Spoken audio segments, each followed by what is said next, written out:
Yo, halo tuan-tuan dan puan-puan. Hari ini saya nak ceritakan sebuah kisah seluruh kampung nak tutup mata guna hati pergi feeling dunia ini. Jadilah boleh hidup dengan bahagia dengan keluarga. Cerita ini bermula dengan si gadis adalah seorang ibu tunggal. Dia mengandung baby yang ada 8 bulan. Semasa dia di hospital body checking, dia nampak satu news sedang cakap seluruh kampung ramai orang bunuh sendiri. Si gadis dan adiknya rasa tak ada masalah. Mereka cakap nanti pergi shopping. Semasa mereka start keluar, banyak orang nak bunuh sendiri dan lari sini, lari sana. Tiba-tiba telefon bunyi. Adiknya panggil gadis, ambil dan dengar. Semasa si gadis nak jawab telefon, adiknya tiba-tiba macam gila. Dia non-stop pijak kereta minyak. Si gadis memujuk adiknya, tapi adiknya tak dapat kontrol sendiri. Kereta terus langgar ke depan. Adiknya asyik panggil mama dia dan berjalan di tengah jalan. Lori terus langgar adiknya. Si gadis sangat sedih. Dia ikut ramai orang berlari, tapi dia jatuh semasa berlari. Nasib baik ada satu amoy pergi tolong dia. Amoy itu tiba-tiba gila juga dan dia terus masuk kereta yang terbakar. Abang hitam cepat-cepat menolong si gadis dan bawa dia masuk ke dalam rumah. Ada satu angka botak ambil pistol dia dan menunjuk arah si gadis. Rumah ini ada banyak orang. Mereka sama-sama tengah si gadis bersembunyi di sini. Si gadis sangat risau keluarganya. Asyik telefon mak dia. Abang hitam rasa luar ada satu barang senang menghipnotis mereka. Kalau mereka keluar akan tak dapat kontrol. Mereka cepat-cepat tutup semua tingkap dan buka televisyen tengok news. Kerajaan minta semua orang stay at home. Si cermin mata tiba-tiba cakap dunia ini betul-betul sudah endgame. Suddenly ada orang mengetuk pintu. Abang hitam nak buka pintu tapi semua orang tak beri. Si gadis ambil pistol. Ada satu gadis yang hamil sama dengan si gadis. Makanan di rumah ini hampir nak habis. Mereka bincang nak pergi 7-Eleven di tempat ambil makanan. Akhirnya mereka tentu 5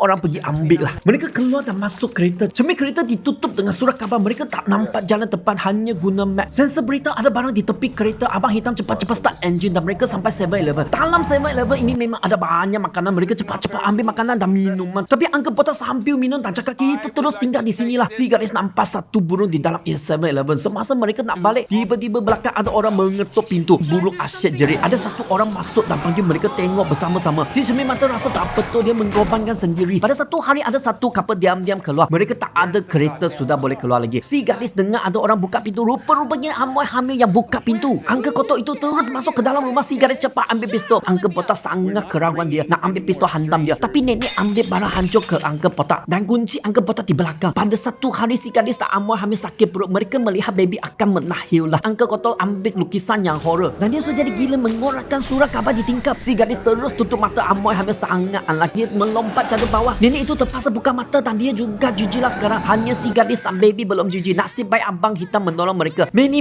years ago anaknya sudah besar. Si gadis ajar mereka guna tangan feeling. Mereka hidup dalam kehidupan yang buta, tak beri mereka tengok cahaya. Pada satu hari si gadis tengah cari makanan. Dia dengar ada kereta di luar pusing-pusing. Abang hitam dapat satu maklumat ada satu tempat yang sangat selamat. Tapi si gadis tak percaya. Rumah mereka sudah habis makanan. Mereka bawa anaknya pergi cari makanan tapi ada orang jahat attack mereka. Abang hitam suruh si gadis bawa anaknya tinggal sini dan dia seorang keluar attack orang jahat. Semasa abang hitam KO semua orang jahat dan dia sendiri pun sudah bunuh diri. Si gadis dengar arahan abang hitam. Dia bawa anaknya pergi tempat yang selamat sebab dia tak nak abang hitam mengorban dengan kasihan. Dia nak hidup dengan baik-baik dan jaga anaknya. Si gadis bawa anaknya duduk kapal. Mereka sangat susah sampai tempat ini. Sebelum masuk ada orang nak checking mereka. Mereka nampak matanya okey dan beri masuk. Di tempat ini adalah sekolah orang buta. Sini ada banyak budak-budak sedang main dan juga ada bunga, air dan burung. Si gadis nampak semua ini sangat happy dan senyum dengan happy terpeluk anaknya. Movie ini namanya Bird Box. Movie ini nak bagi satu lesson. Walaupun kita tak nampak, kita masih boleh guna hati feeling dunia ini dan kita jadi orang yang baik. Brother, cakap betul-betul. Lepas tengok movie ini, seterusnya banyak movie akan kongsi kepada rakan-rakan. Jangan lupa tekan like, share dan follow. Terima kasih.